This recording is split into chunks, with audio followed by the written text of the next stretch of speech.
Budget 2025 budget slow ಅಲ್ಲಿದ್ದ ನಮ್ಮ ಎಕನಾಮಿನ ಬೂಸ್ಟ್ ಮಾಡಕ್ಕಂತ ತಂದಿರೋ ಈ ಬಜೆಟ್ ಅಥವಾ ನೆಕ್ಸ್ಟ್ ಬರೋ ಬಿಹಾರ್ ಎಲೆಕ್ಷನ್ ನ ಗೆಲ್ಬೇಕಂತ ಮಾಡ್ತಿರೋ ಬಜೆಟ್. ಭಾರತ ಸರ್ಕಾರ ಕಾ ಬಜೆಟ್ ಹೈ ಕಿ ಬಿಹಾರ್ ಸರ್ಕಾರ ಕಾ ಬಜೆಟ್? ನಮ್ಮ ಇಂಡಿಯಾದಲ್ಲಿ 7 ಲಕ್ಷದವರೆಗೂ ಯಾವುದೇ ರೀತಿ ಟ್ಯಾಕ್ಸ್ ಕಟ್ಟಂಗಿರ್ಲಿಲ್ಲ, ಆದ್ರೆ ಈಗ ಅದನ್ನ 12 ಲಕ್ಷದವರೆಗೂ ಮಾಡಿದ್ದಾರೆ. No income tax payable up to income of 12 lakh rupees. ಇದರಿಂದ ನಮ್ಮ ಎಕನಾಮಿಗೆ ಏನೆಲ್ಲ ಚೇಂಜ್ ಆಗ್ಬೋದು. As A stock market investor ಆಗಿ ನಮಗೆ ಯಾವ್ಯಾವ ಕಂಪನಿಗಳಲ್ಲಿ ಇನ್ವೆಸ್ಟ್ ಮಾಡಿದ್ರೆ ಜಾಸ್ತಿ ಲಾಭ ಆಗುತ್ತೆ. ಸರ್ಕಾರ ಈ ವರ್ಷದ ಬಜೆಟ್ ಅಲ್ಲಿ ರೈತರಿಗೆ ಮತ್ತೆ MSME ಗೆ ತುಂಬಾ ಫೋಕಸ್ ಮಾಡಿದೆ. ನೀವೇನಾದ್ರೂ ಸ್ಮಾಲ್ ಬಿಸ್ನೆಸ್ ಮಾಡ್ತಾ ಇದ್ರೆ ಅಥವಾ ರೈತರಾಗಿದ್ರೆ ನಿಮಗೇನ್ ಪ್ರಯೋಜನ ಆಗುತ್ತೆ? ಆಸ್ ಎ ನಾರ್ಮಲ್ ಪರ್ಸನ್ ನನ್ನ ಟ್ಯಾಕ್ಸ್ ಬ್ರಾಕೆಟ್ ಅಲ್ಲಿ ಬಂದ್ರು ಬರ್ಲಿಲ್ಲದ್ರು ಈ ಬಜೆಟ್ ಇಂದ ನನಗೆ ಏನೆಲ್ಲ ಹೆಲ್ಪ್ ಆಗುತ್ತೆ? ಮೊದಲನೇದಾಗಿ ಬಜೆಟ್ ಅಂದ್ರೆ ಏನು, ಇದನ್ನ ಯಾಕೆ ನಮ್ಮ ಗೌರ್ಮೆಂಟ್ ಎವ್ರಿ ಇಯರ್ ಮಾಡುತ್ತೆ? ತುಂಬಾ ಜನಕ್ಕೆ ಆಲ್ರೆಡಿ ಗೊತ್ತಿರುತ್ತೆ ಬಜೆಟ್ ಅಂದ್ರೆ ಏನು ಅಂತ, ಅದಕ್ಕೆ ಬಂದು ಈ ವಿಡಿಯೋ ನೋಡ್ತಿದ್ದೀರಾ. ಆದ್ರೆ ನಾನು ಇನ್ನೊಂದ್ಸಲ ಸಿಂಪಲ್ ಆಗಿ ಎಕ್ಸ್ಪ್ಲೇನ್ ಮಾಡ್ತೀನಿ. ಬಜೆಟ್ ಅಂದ್ರೆ ನಾವು ಯಾವ ರೀತಿ ನಮ್ಮ ಮನೆಯಲ್ಲಿ ಬಜೆಟ್ ಮಾಡ್ಕೊಂತೀವಲ್ಲ, ರೇಷನ್ಗಿಷ್ಟು, ಬಾಡಿಗೆ ಕಟ್ಟಕ್ಕಿಷ್ಟು, ಫೋನ್ ಬಿಲ್ಗಿಷ್ಟು, ಕರೆಂಟ್ ಬಿಲ್ಗಿಷ್ಟು, ಹಾಲ್ ತರಕ್ಕಿಷ್ಟು, ಪ್ರತಿ ಒಂದು ಯಾವ ರೀತಿ ನಾವು ಬಜೆಟ್ ಮಾಡ್ಕೊತೀವಿ ಅದೇ ರೀತಿ ಗೌರ್ಮೆಂಟ್ ಕೂಡ ಬಜೆಟ್ ಮಾಡ್ಕೊಳುತ್ತೆ. ನಮ್ಮ ಬಜೆಟ್ಗೂ ಅವ್ರ ಬಜೆಟ್ಗೂ ಏನು ವ್ಯತ್ಯಾಸ ಅಂದರೆ, ನಮ್ಮ ಕೈಲಿ ಸಂಬಳ ಬಂದಮೇಲೆ ನಾವು ಬಜೆಟ್ ಮಾಡ್ತೀವಿ, ಗೌರ್ಮೆಂಟ್ ಏನು ಮಾಡುತ್ತೆ ಮುಂದೆ ಬರೋ ಇನ್ಕಮ್ನ ಇವಾಗಲೇ ಪ್ಲ್ಯಾನ್ ಮಾಡ್ಕೊಳುತ್ತೆ. 2025 ಬಜೆಟ್ ಅಂದರೆ 2025ರಲ್ಲಿ ಏನೆಲ್ಲ ಖರ್ಚು ಮಾಡ್ತೀವಿ ಅನ್ನೋದನ್ನ ಇವಾಗಲೇ ಪ್ಲಾನ್ ಮಾಡ್ಕೊಡುತ್ತೆ. ಮುಂದೆ ಟ್ಯಾಕ್ಸ್ ಕಲೆಕ್ಟ್ ಆಗ್ತಾ ಆಗ್ತಾ ಗೌರ್ಮೆಂಟ್ ಅದನ್ನು ಸ್ಪೆಂಡ್ ಮಾಡ್ತಾ ಹೋಗುತ್ತೆ. ನೀವು ಹೇಳ್ಬೋದು, ಗುರು ಇವ್ರು ವರ್ಷಕ್ಕೊಂದ್ಸಲ ಟ್ಯಾಕ್ಸ್ ಕಟ್ಟೋದು, ಬಟ್ ಇವ್ರು ಮುಂಚೆನೇ ಹೆಂಗೆ ಪ್ಲಾನ್ ಮಾಡ್ಕೊಳಕ್ಕಾಗುತ್ತೆ ಅಂತ. ವರ್ಷಕ್ಕೊಂದ್ಸಲ ಟ್ಯಾಕ್ಸ್ ಕಟ್ಟಲ್ಲ, ಅಡ್ವಾನ್ಸ್ ಟ್ಯಾಕ್ಸ್ ಅಂತಲೂ ಕಟ್ತಾರೆ. ಯಾರ್ದು ಟ್ಯಾಕ್ಸ್ ಲಯಬಿಲಿಟಿ 10,000ಕ್ಕಿಂತ ಮೇಲ್ ಬರುತ್ತೆ ಅವರೆಲ್ಲರೂ ಅಡ್ವಾನ್ಸ್ ಟ್ಯಾಕ್ಸ್ ಕಟ್ಟಬೇಕು.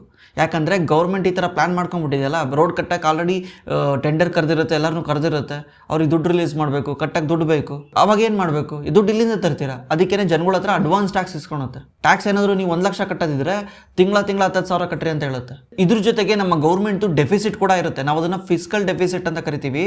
ಅಂದರೆ ಗೌರ್ಮೆಂಟ್ ಏನಾದರೂ 100 ರೂಪಾಯಿ ಖರ್ಚು ಮಾಡಿದ್ರೆ ಅದರಲ್ಲಿ 30ರಿಂದ 40% ಸಾಲನೇ ಇರುತ್ತೆ. 60% ಮಾತ್ರ ಗೌರ್ಮೆಂಟ್ ಇನ್ಕಮ್ ಇಂದ ಬರುತ್ತೆ. ಉಳಿದಿದ್ದು ಸಾಲ ಮಾಡಿ ನಾವು ದೇಶನ ನಡೆಸ್ತಿರ್ತೀವಿ, ಈ ಸಾಲನ ಮುಂದೆ ಯಾವತ್ತೋ ತೀರಿಸ್ತೀವಿ ಅಂತ.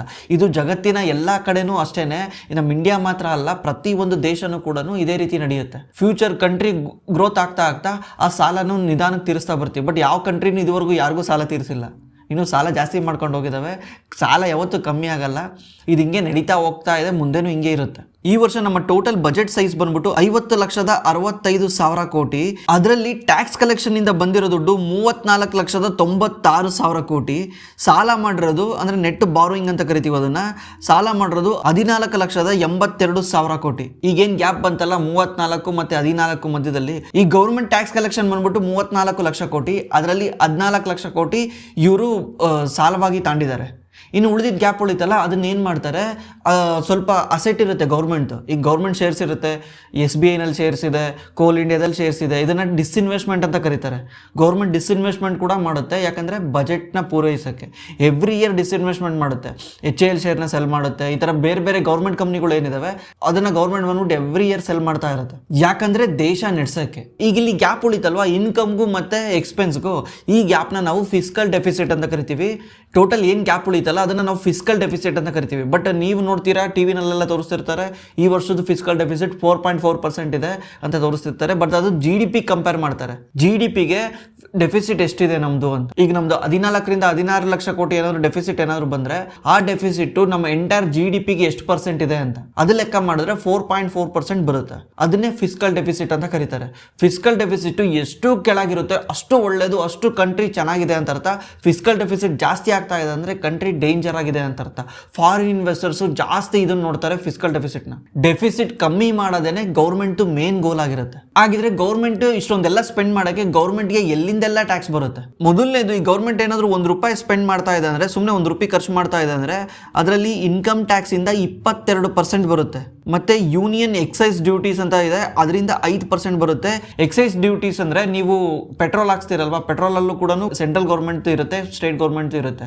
ಈ ಥರ ಎಕ್ಸೈಸ್ ಡ್ಯೂಟಿ ಹಾಕುತ್ತೆ ಗೌರ್ಮೆಂಟ್. ಪೆಟ್ರೋಲ್ ಒಂದೇ ಅಲ್ಲ, ಬೇರೆ ಬೇರೆ ಕಡೆನೂ ಬರುತ್ತೆ. ಎಕ್ಸಾಂಪಲ್ಗೆ ಪೆಟ್ರೋಲು ಮತ್ತು ಡೀಸೆಲಲ್ಲಿ ಎಕ್ಸೈಸ್ ಡ್ಯೂಟಿ ಹಾಕುತ್ತೆ, ಅದರಿಂದ 5% ಕಲೆಕ್ಟ್ ಮಾಡ್ತಾರೆ. GST ಇಂದ ಟೋಟಲ್ 18% ಕಲೆಕ್ಟ್ ಮಾಡ್ತಾರೆ. GST ಇಂದ ಟೋಟಲ್ 18% ಕಲೆಕ್ಟ್ ಆಗುತ್ತೆ. ಕಾರ್ಪೊರೇಟ್ ಟ್ಯಾಕ್ಸ್ ಇಂದ 17% ಕಲೆಕ್ಟ್ ಆಗುತ್ತೆ. ಕಸ್ಟಮ್ಸ್ ಇಂದ 4% ಕಲೆಕ್ಟ್ ಆಗುತ್ತೆ. ಕಸ್ಟಮ್ಸ್ ಅಂದ್ರೆ ಬೇರೆ ದೇಶದಿಂದ ನಾವೇನಾದ್ರು ತರಿಸ್ಕೊಂಡ್ರೆ ಕಸ್ಟಮ್ ಡ್ಯೂಟಿ ಹಾಕ್ತಾರೆ ಗೌರ್ಮೆಂಟ್, ಅದಕ್ಕೆ ಕಸ್ಟಮ್ಸ್ ಅಂತ ಕರೀತಾರೆ. ಅದರಿಂದ 4% ಕಲೆಕ್ಟ್ ಆಗುತ್ತೆ. ನಾನ್ ಟ್ಯಾಕ್ಸ್ ರಿಸಿಪ್ಟ್ಸ್ ಅಂದ್ರೆ ನಾನು ಅವಾಗಲೇ ಹೇಳಿದೆ ಡಿಸ್ಇನ್ವೆಸ್ಟ್ಮೆಂಟ್ ಮಾಡ್ತಾರೆ ಅಂತ.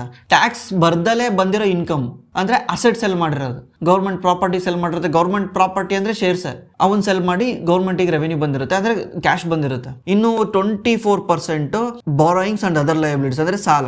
ನಮ್ಮ ದೇಶದಲ್ಲಿ ಏನಾದ್ರು 100 ರೂಪಾಯಿ ಖರ್ಚು ಮಾಡಿದೀರ ಅಂದ್ರೆ ಅದರಲ್ಲಿ 70 ರೂಪಾಯಿ ಇನ್ಕಮ್ ಬರುತ್ತೆ, 30-31 ರೂಪಾಯಿ ಸಾಲನೇ ಇರುತ್ತೆ. Income tax, GST, corporate tax ಇವೆಲ್ಲ ಕಟ್ಟೋದು ಯಾರು ಹೇಳಿ? ಎಲ್ಲಿಂದ ಬರುತ್ತೆ ಇದು? ಎಷ್ಟೋ ಜನ ಹೇಳ್ತಾರಲ್ಲ ಶೇರ್ ಮಾರ್ಕೆಟ್ ಅಂದ್ರೆ ಏನು, share market gambling, share market ಅದು ಇದು ಅಂತ. ಈವನ್ ಈ ಟ್ಯಾಕ್ಸ್ ರಿಸಿಪ್ಟ್ಸ್ ಇದೆಯಲ್ಲ, ನಾನ್ ಟ್ಯಾಕ್ಸ್ ರಿಸಿಪ್ಟ್ಸ್, ಅದೆಲ್ಲಿಂದ ಬರುತ್ತೆ? ಶೇರ್ ಸೆಲ್ ಮಾಡಿನೇ ಬರುತ್ತೆ. ನಮ್ಮ ದೇಶದಲ್ಲಿ ಕಲೆಕ್ಟ್ ಆಗೋ 70% ಟ್ಯಾಕ್ಸ್ ಆಗಿ ಇನ್ಕಮ್ ಆಗಿ ನಮ್ಮ ಶೇರ್ ಮಾರ್ಕೆಟ್ ಕೊಡುತ್ತೆ. ಅದು ಹೆಂಗೆ ಅಂತ ನಾನು ಆಲ್ರೆಡಿ ಒಂದ್ಸಲ ಎಕ್ಸ್ಪ್ಲೇನ್ ಮಾಡಿದ್ದೀನಿ. ಇನ್ನೊಂದ್ಸಲ ಬೇಕಿದ್ರೆ ಆ ವಿಡಿಯೋನ ಹೋಗಿ ನೋಡಿ. ಮೊದಲನೇ ವಿಡಿಯೋ ನಮ್ದು ಬೇಸಿಕ್ ಆಫ್ ಸ್ಟಾಕ್ ಮಾರ್ಕೆಟ್ ಅಂತ ಮಾಡಿದೀವಲ್ಲ, ಅದ್ರಲ್ಲಿ ನಾನು ಎಕ್ಸ್ಪ್ಲೇನ್ ಮಾಡಿದ್ದೀನಿ. ನೆಕ್ಸ್ಟ್ ಈ ವರ್ಷ ಇವ್ರು ಏನೇನು ದುಡ್ಡು ಖರ್ಚು ಮಾಡ್ತಿದ್ದಾರೆ ಅದೆಲ್ಲ ಎಲ್ಲೋಗುತ್ತೆ ಅಂದ್ರೆ 4% ಪೆನ್ಷನ್ಗೆ ಹೋಗುತ್ತೆ. ಗೌರ್ಮೆಂಟ್ ಎಂಪ್ಲಾಯ್ಗಳಿಗೆ ಪೆನ್ಷನ್ ಕೊಡೋಕ್ಕೆ 4% ಖರ್ಚಾಗುತ್ತೆ. ಅದರ್ ಎಕ್ಸ್ಪೆಂಡಿಚರು 8% ಇದೆ. ಇಂಟ್ರೆಸ್ಟ್ಗೆ 20% ಪೇ ಮಾಡ್ತಾರೆ. ಜಸ್ಟ್ ಇಂಟ್ರೆಸ್ಟ್ಗೆ ಬಂದಿರೋ ದುಡ್ಡಲ್ಲಿ ಇಂಟ್ರೆಸ್ಟ್ಗೆ 20% ಪೇ ಮಾಡಬೇಕು. ಅದು ಬಿಟ್ಬಿಟ್ಟು ಸೆಂಟ್ರಲ್ ಸ್ಪಾನ್ಸರ್ಡ್ ಸ್ಕೀಮ್ಗೆ 8% ಮಾಡ್ತಾರೆ. ಫೈನಾನ್ಸ್ ಕಮಿಷನ್ ಅಂಡ್ ಅದರ್ ಟ್ರಾನ್ಸ್ಫರ್ಗೆ 8% ಖರ್ಚು ಮಾಡ್ತಾರೆ. ಸ್ಟೇಟ್ಗೆ 22% ಖರ್ಚು ಮಾಡ್ತಾರೆ. ಅಂದರೆ ನಾವು ಟ್ಯಾಕ್ಸ್ ಕಟ್ಟಿರ್ತೀವಲ್ಲ ಅದ್ರಲ್ಲಿ ಸ್ಟೇಟ್ಗೂ ಕೊಡಬೇಕಲ್ಲ, ಅದರಲ್ಲಿ 22% ಖರ್ಚು ಮಾಡ್ತಾರೆ. ಡಿಫೆನ್ಸ್ಗೆ 8% ಖರ್ಚು ಮಾಡ್ತಾರೆ. ಟೋಟಲ್ ನಮಗೆ ಬಂದಿರೋ ಇನ್ಕಮ್ ಅಲ್ಲಿ ಡಿಫೆನ್ಸ್ಗೆ ನಮ್ಮನ್ನ ನಾವು ಕಾಪಾಡ್ಕೊಳಕ್ಕೆ 8% ದುಡ್ಡನ್ನ ಖರ್ಚು ಮಾಡ್ತಾರೆ. ಮೇಜರ್ ಸಬ್ಸಿಡೀಸ್ಗೆ 6% ಖರ್ಚು ಮಾಡ್ತಾರೆ. ಸೆಂಟ್ರಲ್ ಸೆಕ್ಟರ್ ಸ್ಕೀಮ್ಗೆ 16% ಖರ್ಚು ಮಾಡ್ತಾರೆ. ಇಷ್ಟು ದುಡ್ಡನ್ನ ಗೌರ್ಮೆಂಟ್ ಈ ವರ್ಷ ಖರ್ಚು ಮಾಡ್ತಾರೆ. ಇವಾಗ ಈ ಬಜೆಟ್ ಯಾಕೆ ನಮ್ಮ ಸ್ಟಾಕ್ ಮಾರ್ಕೆಟ್ಗೆ ತುಂಬಾ ಇಂಪಾರ್ಟೆಂಟ್ ಆಗುತ್ತೆ ಅಂದ್ರೆ, ನಾನು ಆಲ್ರೆಡಿ ಒಂದ್ಸಲ ವಿಡಿಯೋ ಮಾಡಿದ್ದೆ, 15 ಲಕ್ಷದವರೆಗೂ ಟ್ಯಾಕ್ಸ್ ನ ಕಮ್ಮಿ ಮಾಡ್ಬೋದು ಅಂತ ನ್ಯೂಸ್ ಹರಿದಾಡ್ತಾ ಇದೆ. ಇದು ನಿಜಾನ ಅಂತ ನಾವು ಪ್ರಿಡಿಕ್ಟ್ ಕೂಡ ಮಾಡಿದ್ವಿ. ಟ್ಯಾಕ್ಸ್ ಕಟ್ ಮಾಡಿದ್ರೆ ಏನೇನೆಲ್ಲ ಆಗುತ್ತೆ ಅಂತ. ಆಕ್ಚುಲಿ ನಮ್ಮ ಇಂಡಿಯಾದಲ್ಲಿ ಪ್ರೆಸೆಂಟ್ ಪ್ರಾಬ್ಲಮ್ ಏನಂದ್ರೆ ಕನ್ಸಂಪ್ಷನ್ ತುಂಬಾ ಲೋ ಆಗ್ತಿದೆ. GDP ಡೌನ್ ಆಗ್ತಿರೋದೇ ಕನ್ಸಂಪ್ಷನ್ ಇಂದ. ಯಾಕಂದ್ರೆ ಜನಗಳ ಕೈಯಲ್ಲಿ ದುಡ್ಡಿಲ್ಲ. ಜನಗಳ ಕೈಯಲ್ಲಿ ಯಾಕೆ ದುಡ್ಡಿಲ್ಲ ಅಂದ್ರೆ ನಾನಾ ಕಾರಣದಿಂದ ದುಡ್ಡಿಲ್ಲ. ಜನಗಳ ಕೈಯಲ್ಲಿ ಖರ್ಚು ಮಾಡಕ್ಕೆ ದುಡ್ಡಿಲ್ಲ. ಈ ಗೌರ್ಮೆಂಟ್ ಏನ್ ಮಾಡ್ಬೇಕಂದ್ರೆ ಜನಗಳ ಕೈಯಲ್ಲಿ ದುಡ್ಡು ಹಾಕೋದು ಒಳ್ಳೇದಲ್ಲ. ಫಸ್ಟ್ ಆಫ್ ಆಲ್ ಅದಕ್ಕೆ ಏನು ಮಾಡಬೇಕು, ಅವ್ರು ದುಡ್ದಿರೋ ದುಡ್ಡನ್ನ ನೀವು ನನಗೇನು ಕೊಡಬೇಡಿ, ನೀವೇ ಇಟ್ಕೊಂಡು ಖರ್ಚು ಮಾಡಿ ಅಂತ ಹೇಳೋದು. ಇದರಿಂದ ಏನಾಗುತ್ತೆ, ಜನಗಳ ಕೈಲಿ ದುಡ್ಡು ಹರಿದಾಡುತ್ತಲ್ಲ, ಜನ ಅವಾಗ ಕನ್ಸಮ್ ಮಾಡ್ತಾರೆ, ಅವ್ರಿಗೆ ಬೇಕಾಗಿದ್ದನ್ನು ತಗೊಳ್ತಾರೆ. ಇದರಿಂದ ಪ್ರತಿಯೊಂದು ಬಿಸ್ನೆಸ್ ನಡೆಯುತ್ತೆ, ಬಿಸ್ನೆಸ್ಗಳಿಗೆ ಹೆಲ್ಪ್ ಆಗುತ್ತೆ. ಇದರಿಂದ ಎಂಪ್ಲಾಯ್ಮೆಂಟ್ ಕ್ರಿಯೇಟ್ ಆಗುತ್ತೆ. ಎಂಪ್ಲಾಯ್ಮೆಂಟಿಂದ ಮತ್ತೆ ಎಕನಾಮಿನಲ್ಲಿ ಜನಗಳ ಕೈಲಿ ದುಡ್ಡು ಸಿಕ್ಕಂಗಾಗುತ್ತೆ, ಮತ್ತೆ ಅವ್ರು ಬಂದು ಖರ್ಚು ಮಾಡ್ತಾರೆ. ಇದರಿಂದ ಎಕನಾಮಿ ಮತ್ತೆ ರಿವೈವ್ ಆಗುತ್ತೆ. ಅದಕ್ಕೇನೆ ಗೌರ್ಮೆಂಟ್ ಈ ಥರದ್ದು ಏನಾದರೂ ಸ್ಟೆಪ್ ತಗೊಳ್ಳೇಬೇಕಿತ್ತು.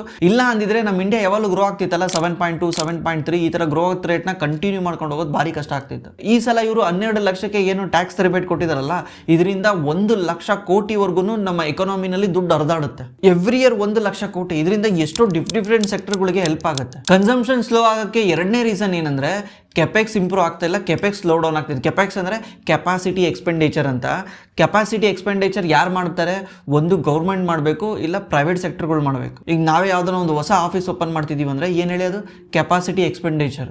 ಇಲ್ಲಿ ನಾವು ದುಡ್ಡನ್ನ ಖರ್ಚು ಮಾಡ್ತಿದ್ದೀವಿ, ಯಾಕಂದರೆ ಬಿಸ್ನೆಸ್ನ ಗ್ರೋ ಮಾಡೋಕ್ಕೆ. ಬಿಸ್ನೆಸ್ ಯಾಕೆ ಗ್ರೋ ಮಾಡೋಕ್ಕೆ ನಮಗೆ ಆಪರ್ಚುನಿಟಿ ಕಾಣ್ತಾ ಇದೆ, ಜನಗಳು ದುಡ್ಡು ಖರ್ಚು ಮಾಡೋಕ್ಕೆ ರೆಡಿ ಇದ್ದಾರೆ ಅಂತ. ಜನಗಳು ದುಡ್ಡು ಖರ್ಚು ಮಾಡಬೇಕಂದ್ರೆ ಜನಗಳ ಕೈಲಿ ದುಡ್ಡು ಇರಬೇಕು. ಈಗ ನಂದೊಂದು ಬಿಸ್ಕೆಟ್ ಫ್ಯಾಕ್ಟ್ರಿ ಇದೆ, ನಾನು ಏನು ಮಾಡ್ತಿದ್ದೀನಿ, ಡಿಮ್ಯಾಂಡ್ ಜಾಸ್ತಿ ಬರ್ತಾ ಇದೆ ಅಂದರೆ ಏನು ಮಾಡ್ತೀನಿ, ಹೊಸ ಕ್ಯಾಪೆಕ್ಸ್ ಹಾಕ್ತೀನಿ. ಹೊಸ ಕ್ಯಾಪೆಕ್ಸ್ ಹಾಕೋದ್ರಿಂದ ಏನಾಗುತ್ತೆ, ಅಲ್ಲಿ ಮತ್ತೆ ಎಂಪ್ಲಾಯ್ಮೆಂಟ್ ಕ್ರಿಯೇಟ್ ಆಗುತ್ತೆ, ಎಕನಾಮಿಕ್ ಆಕ್ಟಿವಿಟೀಸ್ ನಡೆಯುತ್ತೆ. ಅದ್ರ ಸುತ್ತಮುತ್ತ ಮತ್ತೆ ತುಂಬ ಜನ ಶಾಪ್ ಓಪನ್ ಮಾಡ್ಕೊತಾರೆ. ಇದರಿಂದ ಎಕನಾಮಿಕ್ ಆಕ್ಟಿವಿಟೀಸ್ ನಡೆಯುತ್ತೆ. ನಾನು ಇನ್ನೊಂದು ಬಿಸ್ಕೆಟ್ ಫ್ಯಾಕ್ಟ್ರಿ ಓಪನ್ ಮಾಡಬೇಕಂದ್ರೆ ನನಗೆ ಡಿಮ್ಯಾಂಡ್ ಇರಬೇಕಲ್ಲ, ಜನ ತಿನ್ನೋರು ಇರಬೇಕಲ್ಲ. ತಿನ್ನೋರು ಇರಬೇಕಂದ್ರೆ ಜನಗಳ ಕೈಲಿ ದುಡ್ಡು ಇರಬೇಕಲ್ಲ. ಇದರಿಂದ ಏನಾಗ್ತಿತ್ತು, ಪ್ರೈವೇಟ್ ಸೆಕ್ಟರಲ್ಲಿ ಕೆಪೆಕ್ಸ್ ಇಂಪ್ರೂವ್ ಆಗ್ತಾ ಇರಲಿಲ್ಲ, ಬರೀ ಗೌರ್ಮೆಂಟ್ ಮಾತ್ರ ಕೆಪೆಕ್ಸ್ ಇಂಪ್ರೂವ್ ಮಾಡ್ತಾ ಇತ್ತು. ರೋಡ್ ಕಟ್ಟೋದು, ಬ್ರಿಡ್ಜ್ ಕಟ್ಟೋದು, ಪ್ರತಿಯೊಂದು ಗೌರ್ಮೆಂಟೇ ಸ್ಪೆಂಡ್ ಮಾಡ್ತಾ ಇತ್ತು. ಪ್ರೈವೇಟ್ ಸೆಕ್ಟರ್ಗಳು ದುಡ್ಡು ಇಟ್ಕೊಂಡು ಬ್ಯಾಲೆನ್ಸ್ ಶೀಟಲ್ಲಿ ಸುಮ್ಮನೆ ಕುಂತಾರೆ. ಈಗ ನೀವು ಡೆಟ್ ಟು ಈಕ್ವಿಟಿ ನೋಡಿ, ಎಲ್ಲ ಕಂಪ್ನಿಗಳದ್ದು ಆಲ್ಮೋಸ್ಟ್ ಆಲ್ ಒಂದಕ್ಕಿಂತ ಕೆಳಗಡೆ ಇದಾವೆ, ತುಂಬ ನಿಲ್ಲಿದಾವೆ. ಯಾಕಂದ್ರೆ ಯಾರು ರಿಸ್ಕ್ ತಾಣಕ್ಕೆ ರೆಡಿನೇ ಇಲ್ಲ, ಯಾಕಂದ್ರೆ ಡಿಮ್ಯಾಂಡ್ ಇರಲಿಲ್ಲ ನಮ್ಮ ಇಂಡಿಯಾದಲ್ಲಿ. ಈಗ ಈ ಬಜೆಟ್ ಇಂದ ಈ ಕೆಪೆಕ್ಸ್ ವಾಪಸ್ ಬರ್ಬೋದು ಅಂತ ಒಂದು ಪ್ರಿಡಿಕ್ಷನ್ ಇದೆ. ಪ್ರೈವೇಟ್ ಸೆಕ್ಟರ್ ಕೆಪೆಕ್ಸ್ ವಾಪಸ್ ಬಂದ್ರೆ ಆಟೋಮೆಟಿಕ್ಲಿ GDP ಗ್ರೋತ್ ಅದೇ ಕಾಂಟ್ರಿಬ್ಯೂಟ್ ಮಾಡುತ್ತೆ. ಈ ಸಲ MSME ತುಂಬಾ ಫೋಕಸ್ ಮಾಡಿರೋದ್ರಿಂದ MSME ಬೆಳೆದ್ರೇನೆ ನಮ್ಮ ಎಕಾನಮಿನೂ ಬೆಳೆಯೋದು. ಅಂದ್ರೆ ಸ್ಮಾಲ್ ಅಂಡ್ ಮೀಡಿಯಂ ಎಂಟರ್ಪ್ರೈಸಸ್ಗಳು ಅವೇ ಜಾಸ್ತಿ ಎಂಪ್ಲಾಯ್ಮೆಂಟ್ ನ ಕ್ರಿಯೇಟ್ ಮಾಡೋದು. ಯಾಕಂದ್ರೆ ಅವು ಮ್ಯಾನುಫ್ಯಾಕ್ಚರಿಂಗ್ ಅಲ್ಲಿ ಫೋಕಸ್ ಮಾಡ್ತವೆ. ಮ್ಯಾನುಫ್ಯಾಕ್ಚರಿಂಗ್ ಯಾವತ್ತೂ ಎಂಪ್ಲಾಯ್ಮೆಂಟ್ ನ ಕ್ರಿಯೇಟ್ ಮಾಡುತ್ತೆ. ಒಂದು ಫ್ಯಾಕ್ಟ್ರಿನಲ್ಲಿ ಮಿನಿಮಮ್ 10-15 ಜನ ಕೆಲಸ ಮಾಡೇ ಮಾಡ್ತಾರೆ. ಇದರಿಂದ ಏನಾಗುತ್ತೆ, ಎಂಪ್ಲಾಯ್ಮೆಂಟ್ ಕ್ರಿಯೇಟ್ ಆಗುತ್ತೆ. ಇಷ್ಟು ದಿವಸ ನಮ್ಮ ದೇಶದಲ್ಲಿ ಹೈಯೆಸ್ಟ್ ದುಡ್ಡನ್ನ ಸ್ಪೆಂಡ್ ಮಾಡ್ತಿದ್ದಂದ್ರೆ ಶ್ರೀಮಂತರು ಅಂದರೆ ಅವ್ರು ಆಲ್ರೆಡಿ ಅಪ್ಪರ್ ಮಿಡಲ್ ಕ್ಲಾಸ್, ಅವ್ರದ್ದು ಇನ್ಕಮ್ಮೇ 50 ಲಕ್ಷ 60 ಲಕ್ಷ ಇರುತ್ತೆ ವರ್ಷಕ್ಕೆ, ಅವರೇ ಹೈಯೆಸ್ಟ್ ಸ್ಪೆಂಡ್ ಮಾಡ್ತಾ ಇದ್ದು. ನಮ್ಮ ಮಿಡಲ್ ಕ್ಲಾಸ್ ಮತ್ತು ಲೋವರ್ ಮಿಡಲ್ ಕ್ಲಾಸ್ ಅವ್ರ ಕೈಯಲ್ಲಿ ದುಡ್ಡೇ ಇರ್ತಿರಲಿಲ್ಲ.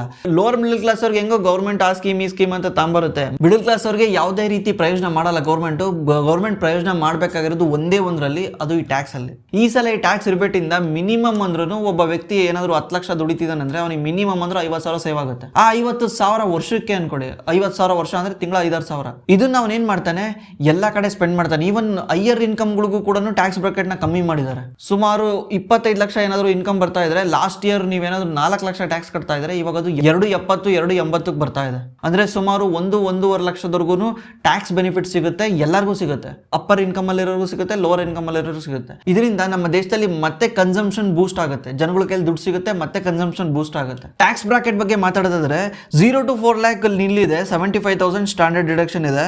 4 to 8 lakh 5% ಕಟ್ಟಬೇಕು, 8 to 12 lakhs 10% ಕಟ್ಟಬೇಕು, 12 to 16 lakh 15% ಕಟ್ಟಬೇಕು, 16 to 20 lakhs 20% ಕಟ್ಟಬೇಕು, 20 to 24 lakhs 25% ಕಟ್ಟಬೇಕು, 24 ಇಂದ ಮೇಲೋಗಿದ್ದೆಲ್ಲನೂ 30% ಫ್ಲಾಟ್ ಕಟ್ಟಲೇಬೇಕು. ಈಗ ನಿಮಗೆ ಅನ್ನಿಸ್ತಾ ಇರುತ್ತೆ ಇವರು 12 ಲಕ್ಷದವರೆಗೂ ಟ್ಯಾಕ್ಸ್ ಫ್ರೀ ಅಂತಿದಾರಲ್ಲ, ಮತ್ತೆ ಯಾಕೆ ಇಲ್ಲಿ 5% 10% 15% ಚಾರ್ಜ್ ಮಾಡ್ತಾ ಇದ್ದಾರೆ ಅಂತ. ಇದನ್ನ ಅರ್ಥ ಮಾಡ್ಕೊಬೇಕಂದ್ರೆ ನೀವು ಯಾವ ತರ ಅರ್ಥ ಮಾಡ್ಕೊಬೇಕಂದ್ರೆ 0 to 4 lakh ಏನಿದೆ ಟ್ಯಾಕ್ಸ್ ನಿಲ್ಲಿದೆ, 4 to 8 lakh ಏನಿದೆ ಟ್ಯಾಕ್ಸ್ 5% ಕಟ್ಟಬೇಕು. 0 to 4 lakhs ಟ್ಯಾಕ್ಸ್ ನಿಲ್ಲಿರೋದ್ರಿಂದ ನಾವು ಅದನ್ನು ಫಸ್ಟ್ 4 lakhsಗೆ ಯಾವುದೇ ರೀತಿ ಟ್ಯಾಕ್ಸ್ ಕಟ್ಟಂಗಿಲ್ಲ. ಅದೇ 4 ರಿಂದ 8 ಲಕ್ಷಕ್ಕೆ ಗ್ಯಾಪ್ ಎಷ್ಟು ಉಳಿತೇಳಿ, 4 - 8 ಎಷ್ಟಾಯ್ತೇಳಿ ಗ್ಯಾಪ್, 4 ಲಕ್ಷ ಉಳಿತಾ. ಆ 4 ಲಕ್ಷಕ್ಕೆ ನಾವು 5% ಟ್ಯಾಕ್ಸ್ ಕಟ್ಟಬೇಕು. ಅವಾಗ ಎಷ್ಟಾಯಿತು, 4 ಲಕ್ಷಕ್ಕೆ 5% ಅಂದರೆ 20,000 ರೂಪಾಯಿ ಟ್ಯಾಕ್ಸ್ ಕಟ್ಟಬೇಕು. ಅದೇ ರೀತಿ 8 ರಿಂದ 12 ಲಕ್ಷದಲ್ಲಿ ಗ್ಯಾಪ್ ಎಷ್ಟು ಉಳಿತೇಳಿ, 4 ಲಕ್ಷ ಉಳಿತಾ. ಇವ್ರು 4 ಲಕ್ಷನೇ ಗ್ಯಾಪ್ ಬಿಟ್ಟಿರೋದು. 8 ರಿಂದ 12 ಗ್ಯಾಪ್ ಎಷ್ಟಾಯಿತು, 4 ಲಕ್ಷ ಆಯಿತು. ಈ 4 ಲಕ್ಷಕ್ಕೆ 10% ಟ್ಯಾಕ್ಸ್ ಕಟ್ಟಬೇಕು. 10% ಅಂದರೆ ಎಷ್ಟು, 40,000. 40,000 ಇಲ್ಲಿ ಟ್ಯಾಕ್ಸ್ ಕಟ್ಟಬೇಕು. ಹಳೇದು 4 ರಿಂದ 8ವರೆಗೂ ಇತ್ತಲ್ಲ, ಅಲ್ಲಿ ಎಷ್ಟು ಕಟ್ಟಬೇಕಿತ್ತು, 20,000 ಕಟ್ಟಬೇಕಿತ್ತು. 40,000 ಪ್ಲಸ್ 20,000 ಸೇರಿದ್ರೆ 60,000 ಆಗುತ್ತೆ. ಈ 60,000ನ ಗೌರ್ಮೆಂಟು ನಾನೇ ಕೊಡ್ತೀನಿ, ನೀವೇನು ಕೊಡಕ್ಕೆ ಹೋಗ್ಬೇಡಿ, ಎಂಜಾಯ್ ಮಾಡ್ಕೊಳ್ಳಿ ಅಂತ ಹೇಳಿದೆ. ಅಪ್ ಟು ನಿಮ್ಮ ಹತ್ರ ಏನಾದರೂ 12 ಲಕ್ಷ ಸ್ಯಾಲ್ರಿ ಬರ್ತಿದ್ರೆ ನೀವೇನು ಟ್ಯಾಕ್ಸೇ ಕಟ್ಟಬೇಡಿ, ಎಂಜಾಯ್ ಮಾಡ್ಕೊಳ್ಳಿ ಅಂತ ಹೇಳಿದೆ. ಅದೇ ಏನಾದರೂ ನಿಮ್ಮದು ಸ್ಟ್ಯಾಂಡರ್ಡ್ ಡಿಡಕ್ಷನ್ ಸೇರಿಕೊಂಡ್ರೆ 12,75,000 ಆಗುತ್ತೆ. ಅದೇ ಏನಾದರೂ ನಿಮ್ಮ ಇನ್ಕಮ್ಮು 13 ಲಕ್ಷ ಇದ್ದರೆ ನೀವು ಈ ಫುಲ್ ಟ್ಯಾಕ್ಸ್ ಕಟ್ಟಬೇಕು. ಗೌರ್ಮೆಂಟ್ ಯಾವುದೇ ರೀತಿ ನಿಮಗೆ ಟ್ಯಾಕ್ಸ್ ರಿಬೇಟ್ ಕೊಡಲ್ಲ, ಟ್ಯಾಕ್ಸಿಗೆ ಹೆಲ್ಪ್ ಮಾಡಲ್ಲ. ಇದಕ್ಕೋಸ್ಕರನೇ ಈ ಸೆಕ್ಷನ್ಸ್ ಇರೋದು. ಈಗ 15 ಲಕ್ಷ ಇದ್ದರೆ ಅವ್ರು ಪ್ರತಿಯೊಂದು ಕಟ್ಟಬೇಕು. 4 ರಿಂದ 8ವರೆಗೂ ಏನು 20,000 ಬರುತ್ತೆ ಅದು ಕಟ್ಟಬೇಕು, 8 ರಿಂದ 12ವರೆಗೂ ಏನು 40,000 ಬರುತ್ತೆ ಅದು ಕಟ್ಟಬೇಕು. ಮತ್ತು ಅದ್ರ ಮುಂದ್ಗಡೆ ಯಾವ ರೀತಿ ಟ್ಯಾಕ್ಸ್ ಬ್ರಾಕೆಟ್ ಬರುತ್ತೆ ಅದೇ ರೀತಿ ಕಟ್ಕೊಂಡು ಹೋಗಬೇಕು. ಮುಂದೇನೂ ಅದೇನೆ, ಈಗ 12 ರಿಂದ 16ಕ್ಕೆ ಹೋದರೆ 15% ಕಟ್ಟಬೇಕು. ಅಲ್ಲಿ 4 ಲಕ್ಷ ಏನು ಬರುತ್ತಲ್ಲ, ಆ 4 ಲಕ್ಷಕ್ಕೆ 15% ಕಟ್ಟಬೇಕು. ಈ ರೀತಿ ಟ್ಯಾಕ್ಸ್ನ ಕ್ಯಾಲ್ಕುಲೇಟ್ ಮಾಡ್ತಾರೆ. ನೀವು ಅನ್ಕೊಂಡಿರ್ತೀರಾ 8 to 12 ಅಂದರೆ 12 ಲಕ್ಷ ಬಂದ್ಬಿಟ್ರೆ 10% ಫ್ಲಾಟ್ ಕಟ್ಟಬೇಕು, ಅಂದರೆ 12 ಲಕ್ಷಕ್ಕೆ 1,20,000 ಅಂತ. ಆ ಥರ ಅಲ್ಲ ಅದು. ಇದನ್ನ ಮಾರ್ಜಿನಲ್ ರಿಲೀಫ್ ಅಂತ ಕರೀತಾರೆ. ಈ ಥರನೇ ಕ್ಯಾಲ್ಕುಲೇಟ್ ಮಾಡ್ಕೊಂಡು ಹೋಗಬೇಕು. ಮತ್ತೆ ಈ ಬಜೆಟ್ನ ಸ್ಟಾಕ್ ಮಾರ್ಕೆಟ್ ಪರ್ಸ್ಪೆಕ್ಟಿವ್ ಅಲ್ಲಿ ನೋಡ್ಬೇಕಂದ್ರೆ ಇದು ತುಂಬಾನೇ ದೊಡ್ಡದಿದೆ. ಇದರಲ್ಲಿ ಹೇಳ್ಕೊಂಡು ಹೋದ್ರೆ ತುಂಬಾ ಲೆಂತಿ ಆಗುತ್ತೆ. ನಾನು ಅದಕ್ಕೆ ನೆಕ್ಸ್ಟ್ ವಿಡಿಯೋನ ಇದ್ರ ಬಜೆಟಲ್ಲಿ ನಮ್ಮ ಸ್ಟಾಕ್ ಮಾರ್ಕೆಟಲ್ಲಿ ಯಾವ್ಯಾವ ಸೆಕ್ಟ್ರಿಗೆ ಹೆಲ್ಪ್ ಆಗುತ್ತೆ, ಗೌರ್ಮೆಂಟ್ ನಮ್ಮ ಸ್ಟಾಕ್ ಮಾರ್ಕೆಟ್ನ ಯಾವ ರೀತಿ ಫೋಕಸ್ ಮಾಡಿದೆ ಅಂತ ಸಪ್ರೇಟ್ ಅದಕ್ಕೊಂದು ವಿಡಿಯೋ ಮಾಡ್ತೀನಿ. ಈ ವಿಡಿಯೋನು ಸ್ವಲ್ಪ ಲೇಟಾಗಿ ಬಂತು, ದಯವಿಟ್ಟು ಕ್ಷಮಿಸಿ. ನಾನು ಸ್ವಲ್ಪ ಬ್ಯುಸಿ ಇದ್ದೆ, ಆ ಕಾರಣದಿಂದ ಸ್ವಲ್ಪ ನಾನು ವಿಡಿಯೋನ ಲೇಟಾಗಿ ಅಪ್ಲೋಡ್ ಮಾಡ್ತಾ ಇದ್ದೀನಿ. ನೆಕ್ಸ್ಟ್ ವಿಡಿಯೋದಲ್ಲಿ ನಾವು ಫುಲ್ ರಿಸರ್ಚ್ ಮಾಡಿ ಯಾವ್ಯಾವ ಸೆಕ್ಟ್ರಿಗೆ ಹೆಲ್ಪ್ ಆಗುತ್ತೆ ಅಂತ ಫುಲ್ ಡೀಟೇಲ್ ಆಗಿ ಒಂದು ವಿಡಿಯೋ ಮಾಡ್ತೀವಿ. ಆ ವಿಡಿಯೋ ಶುಕ್ರವಾರ ಬರುತ್ತೆ.